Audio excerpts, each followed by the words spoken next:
warahmatullahi wabarakatuh. Bismillahirrahmanirrahim. Alhamdulillahirabbil alamin. Wassalatu wassalamu ala sayyidil mursalin wa ala alihi wa sahbihi ajma'in. Amma ba'du. Saudara muslim majlis yang saya kasihi, yang berusaha Tuan Haji Azhar Hamzah, yang saya kasihi, yang berbahagia Profesor Madya, Zakaria Man, Tata Kuasa Hizbah Skim Infak Lil Waqaf Angkasa, yang dihormati Datuk-Datuk, Datin-Datin, para usutia yang dirahimkan tuan-tuan dan puan-puan yang dirahmati Allah. Sebelum kita membincangkan tentang kelebihan berwakaf, saya mengucapkan terima kasih kepada pihak majlis kerana sudi menjemput saya, dan saya ingin dahulu mengajak semua para peserta mengisi borang pendaftaran sahabat infak, yang mana insyaAllah sebahagian daripada kita katakan sumbangan anda akan diinfakkan sebahagian kepada skim ini yang merupakan pelaburan kita di dunia dan akhirat. Jadi ia merupakan satu program ketamadunan yang sangat bagus, dan kita sebagai sebahagian daripada kita katakan peserta-peserta ataupun rakyat Malaysia sayugia ataupun digalakkan kita menggalakkan diri kita dan rakan-rakan kita supaya menyumbang, karena sebenarnya sumbangan ini dia merupakan satu perkara yang akan memanjangkan umur kita. Seperti kata penyair, daqaqatul qalbi qailatul lahu innal hayata daqa'iq wa thawani farfa' li nafsika ba'da mautika inna dhikra ba'da mauti umrun thani. Degupan jantung berkata, sesungguhnya kehidupan itu sesaat dan seminit, maka angkatlah nama kamu selepas kematian kamu, sesungguhnya sebutan nama selepas kematian umur kita yang kedua. Jadi kalau kita mati, nama kita terus disebut oleh generasi akan datang, maka kebaikan itu kita berkekalan. Jadi sebab itu yang disebut oleh Rasulullah, kalau nak umur panjang kita sambungkan silaturahim. Umur kita begitu, tidak ada dipanjangkan atau dipendekkan. Tidak ada yang dikatakan kita minta doa umur panjang, itu bukan hakikat, sebab umur itu telah ditentukan oleh Allah. Tetapi panjang itu maknanya disebut dan didoakan, dan ia merupakan satu ajaran yang dibawa oleh Nabi Ibrahim, satu cara berfikir yang dibawa oleh Nabi Ibrahim, di mana Nabi Ibrahim berdoa, Ja'alni lisana sidqi fil akhirin, jadikan aku, wahai Tuhan, sebagai seorang yang dijadikan model, jadikan sebagai contoh yang akan disebutkan oleh generasi akan datang. Maka kita menyebut nama Nabi Ibrahim apabila teringat Kaabah. Kita menyebut nama Nabi Ibrahim ketika kita mengingati korban.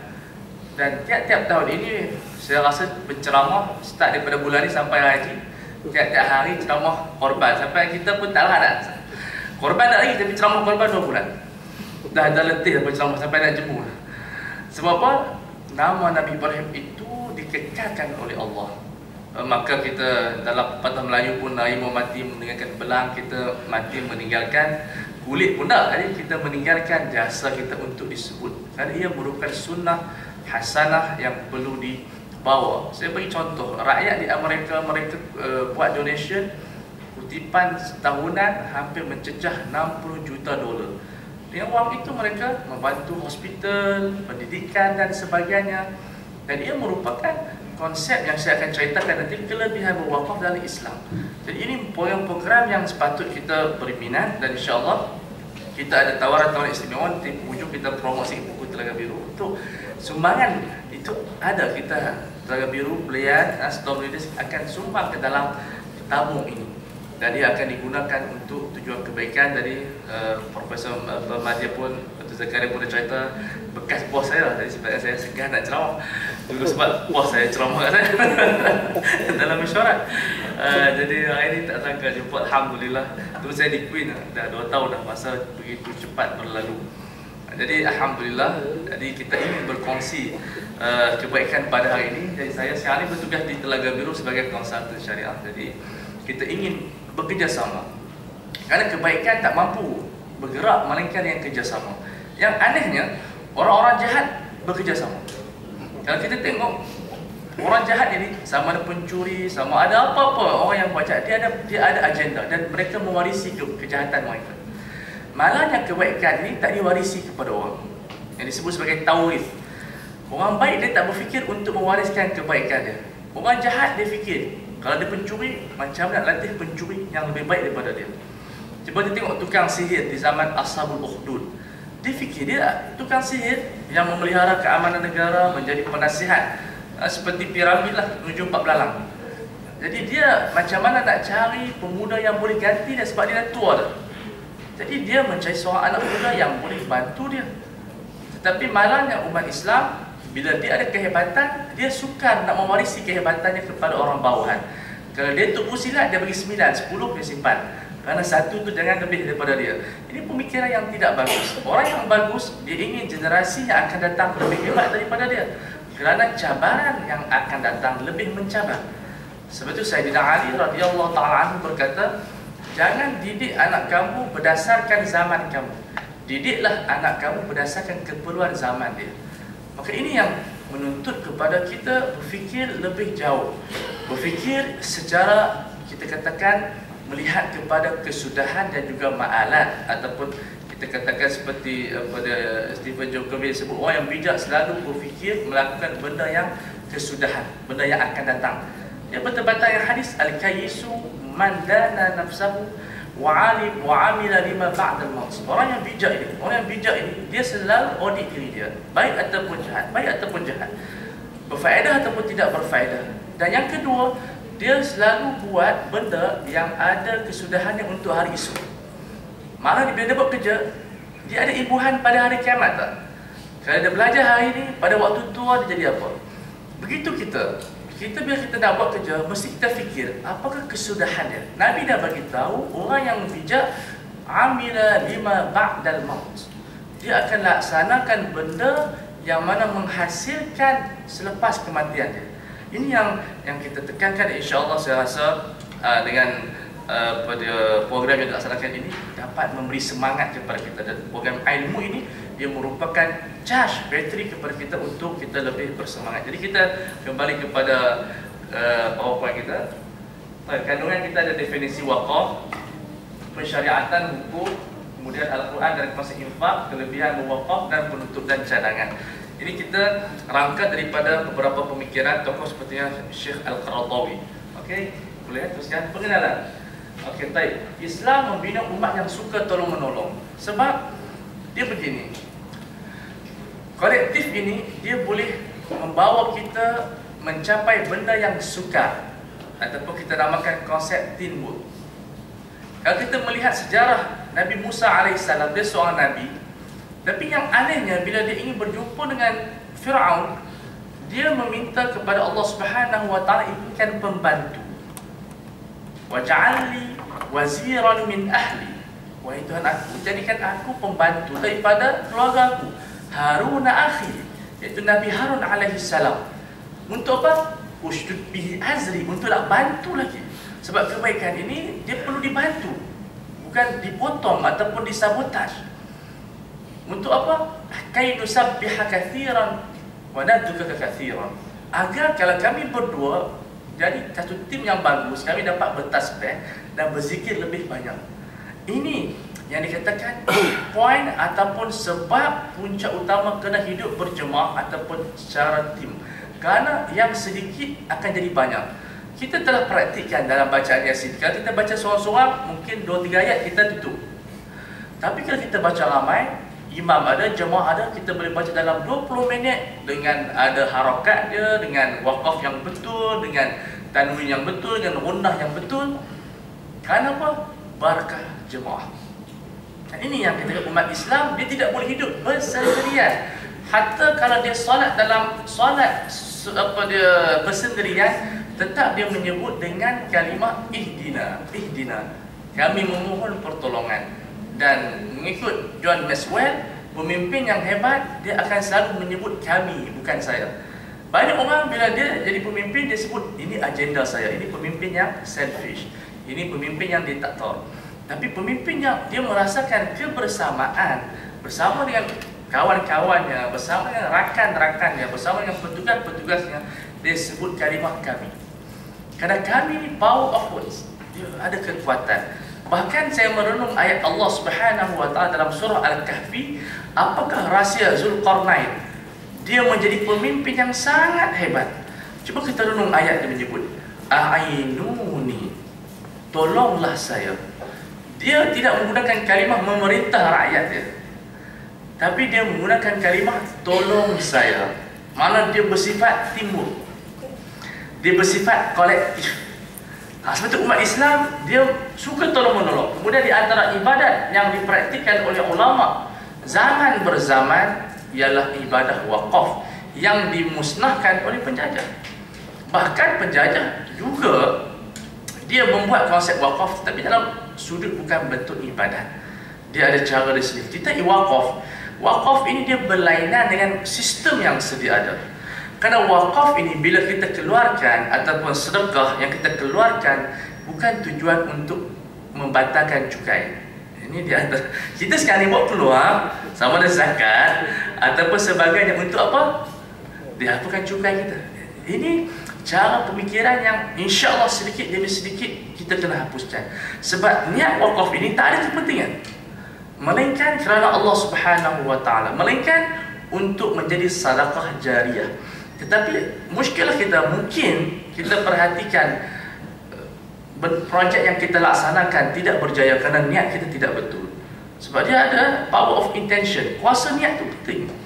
Bila kita niat keluarkan wakaf atau zakat, tujuannya untuk menghapuskan cukai dan sebagainya, ia dapat mengurangkan kualiti kita punya ibadat. Walaupun sebahagian cukai dapat kita terima dari sudut fiqh Islami dan sebahagian cukai kita terpaksa mengkaji semula. Sebab itu kita ingin memfikkan kehidupan kita. Kita tidak boleh membiarkan kehidupan kita ini lari daripada fiqh Islami.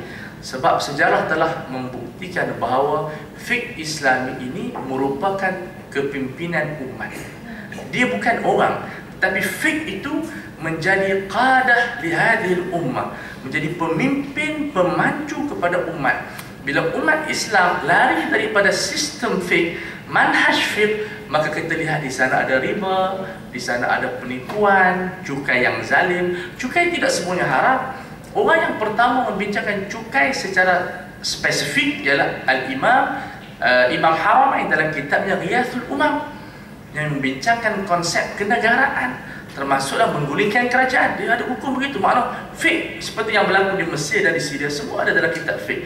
Bahkan dibincangkan tentang konsep cukai, kemudian disambung oleh Ibn Taymiyah, Ibn Abidin, Syekh Qaradawi dan sebagainya, membahaskan isu dharibah ataupun cukai ini dalam bentuk fiqh Islami. Tapi apabila umat Islam lari daripada fiqh Islami, maka kita lihatlah berlakulah sistem-sistem yang tidak adil. Okey? Baik. Jadi bahasa wakaf maksudnya al-habsu, kita memenjarakan. Memenjarakan untuk apa? Untuk manfaat masyarakat, untuk manfaat keluarga kita. Dia ada panggil wakaf ahli. Dulu ada sistem wakaf ahli. Seorang nenek ataupun selalu nenek lah, bapak dia tak kaya ni. Nenek dia dah pension apa semua, dia ada duit, dia pun makan sepinggan hanya setengah nasi je. Orang tua-tua sana dia makan semua sikit je. Jadi dia punya kos dia, syarat dia rendah. Pakaian dia pun dia tak pakai, dia pun dia tak beli dah sunglass. Orang tua-tua dia kalau pakai pun sekali-sekala pergi haji je. Tapi dia tak pakai macam anak muda pakai, oh dia semangat dia beli mahal-mahal. Orang tua-tua beli gu, orang muda beli Gucci je gitu. Dia punya jenama dia beli gu je. Orang muda dia beli Gucci, orang tua-tua beli gu. Dan sini makan sagu je. Cakap itu je, tapi makna kos dia rendah. Jadi dia buat wakaf ahli. Dia bagi rumah dia untuk anak cucu dia yang miskin duduk. Ini sumbangan keluarga. Jadi itu wakaf ahli. Tapi wakaf yang diberikan dan diluaskan ini kita berikan untuk masyarakat. Dan alhamdulillah mutaakhir ini kita melihat sebahagian bank ataupun ulama di Malaysia telah meluluskan yang dipanggil wakaf wang, ataupun dalam mazhab Hanafi disebut waqfud dinar, yang mana ini tidak ada dalam mazhab Syafi'i. Maka tuntutan zaman menuntut kita di Malaysia yang asalnya bermazhab Syafi'i menggunakan kehebatan mazhab Hanafi dengan meluluskan wakaf wang. Sedangkan wang ini bukan benda yang tetap seperti kita belajar kita fiqh. Wakaf ini mesti benda yang bersifat aqar, benda yang tak boleh dilarikan, benda yang tidak boleh dipindahkan, tanah, rumah-rumah. Tapi sekarang dia wakafkan wang untuk digunakan pelaburan. Dan juga kita katakan kebaikan yang kita nampak daripada wakaf wang ini ialah boleh memberikan satu pinjaman qardul hasan. Sukar kalau kita nak minta bank mempraktikkan sistem al-qardul hasan. Kerana bank kalau kita baca dia punya maqasid dia, objektif dia bersifat perniagaan yang berdiri di atas 3 sifat: perkhidmatan, simpanan dan pelaburan. Tak ada di sana yang berbentuk charity.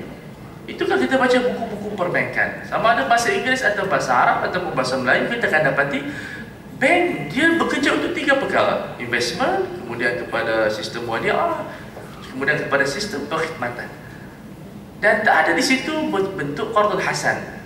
Maka kita tidak akan dapati bank dia bagi hutang zero interest, tak ada. Kita tak akan dapati sebab dia bukan ditubuhkan untuk itu. Dan kita tak boleh salahkan bank. Kalau dia buat macam itu, miskin. Sukar untuk kita nak menjadikan perbankan ini medan untuk charity. Tapi dia boleh bantu dalam bentuk bai'ul murabahah ataupun musyarakah ataupun musyarakah mutanaqisah, mengikut angkat. Tapi dia mesti ada tijarah, dia mesti ada perniagaan, sebab itu bank. Tapi jalan yang boleh kita bagi betul-betul qardul hasan ialah kita mewakafkan wang itu untuk diberikan kepada mereka yang memerlukan. Ataupun sistem ini telah diwujudkan oleh mazhab Hanafi dan dipraktikkan di negara Arab mungkin beberapa tahun yang lampau. Tetapi di Malaysia alhamdulillah tahun ini baru kita nampak kita boleh wujudkan sistem sedemikian. Itu di antara berkat wakaf.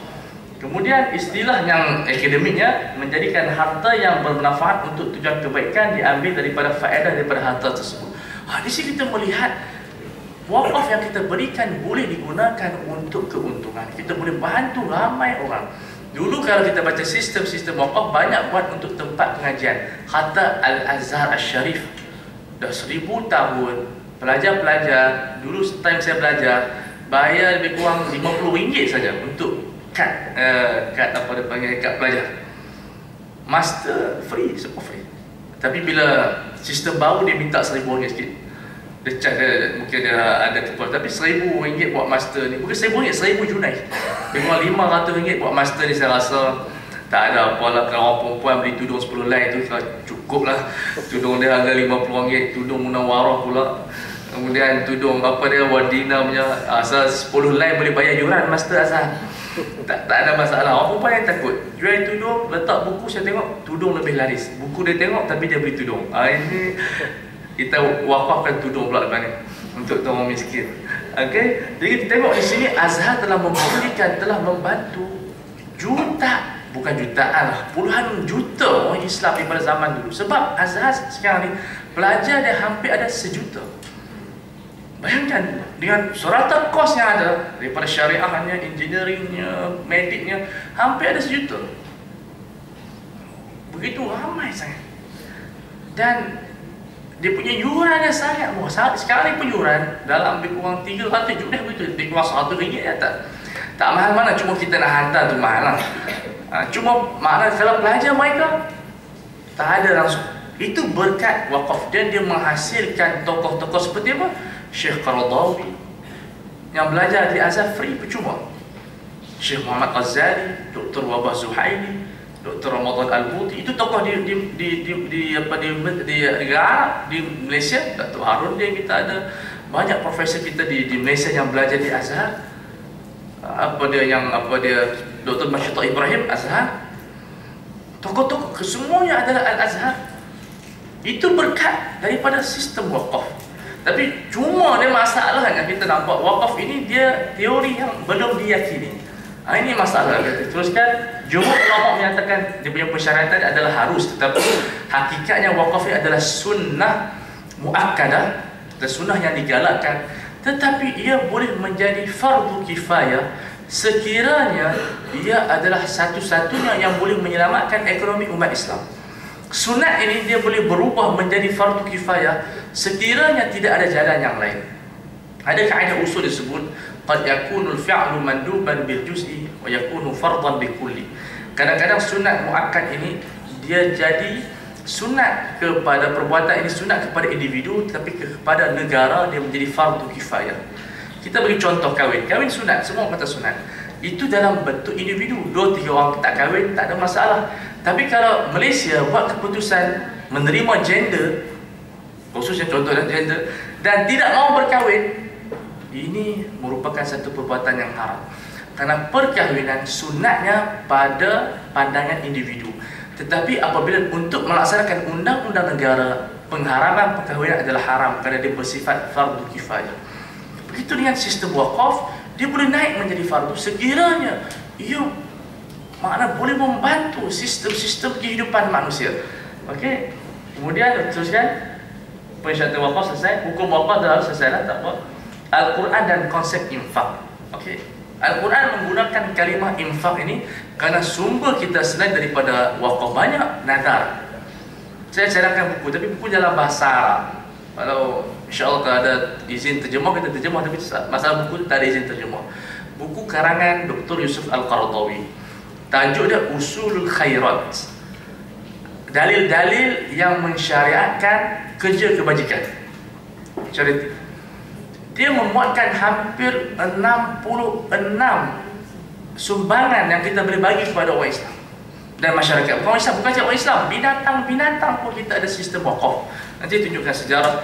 Dia ada untuk bukan setakat kucing, anjing pun sejarah Islam telah membuktikan ada rumah wakaf untuk anjing. Okay. Jadi kita tengok di situ hampir 66 tarik yang Islam bagi kepada kita untuk menyumbang. Di antaranya adalah apa? Nazar. Suatu penazar dia boleh bagi kepada orang. Bukan sekat nazar, ibadah korban. Kita boleh hantar ke Syria, kita hantar ke Boja, kita hantar di mana-mana. Makna dia punya sumber dia cukup luas. Maka Islam ataupun Al-Quran menggunakan istilah infak yang menentukan wakaf, nazar ataupun korban, kesemuanya niat kita. Kita niat untuk wakaf ke untuk nazar, itu yang menentukan. Tetapi secara umumnya kesemuanya termasuk di dalam nama infak. Termasuk zakat dinamakan infak. Baik. Dalam Al-Quran menyebutkan, kita tengok, tidaklah engkau wahai Muhammad diwajibkan menjaga mereka kafir mendapat petunjuk, tetapi yang belakang tu, dan apa jua harta yang halal yang kamu belanjakan, maka faedahnya adalah untuk diri kamu. Karena Allah tidak berhajat kepada harta kita. Cuba kita tengok. Orang kata manaqasa malun min sadaqatin, tidak akan berkurang harta disebabkan bersedekah. Dari sudut hadis ini kita perhatikan, hakikatnya harta berkurang. Harta berkurang. Bila kita bagi, kita ada 1000, kita bagi RM50, jadi 950. Tapi sebenarnya kenapa Nabi kata begitu? Orang yang bila dia infak, dia punya semangat untuk dapatkan wang semula lebih banyak. Kalau kita bagi 50, kita akan cari lebih daripada 50. Ada cerita motivasi Inggeris, dia sebut, dia kata nak jadi orang kaya, belanja cara orang kaya. Kalau kita beli jam, contohnya Omega harga 4,000, agak-agak kita bekerja pukul 10 sampai pukul 2 ke, pukul 7 sampai pukul 7. Kalau kita pakai kancil, kita jual nasi lemak pun okey. Tapi kalau kita pakai BMW, kita tak jual nasi lemak, susah nak bayar BMW sebulan 3-4 ribu. Kita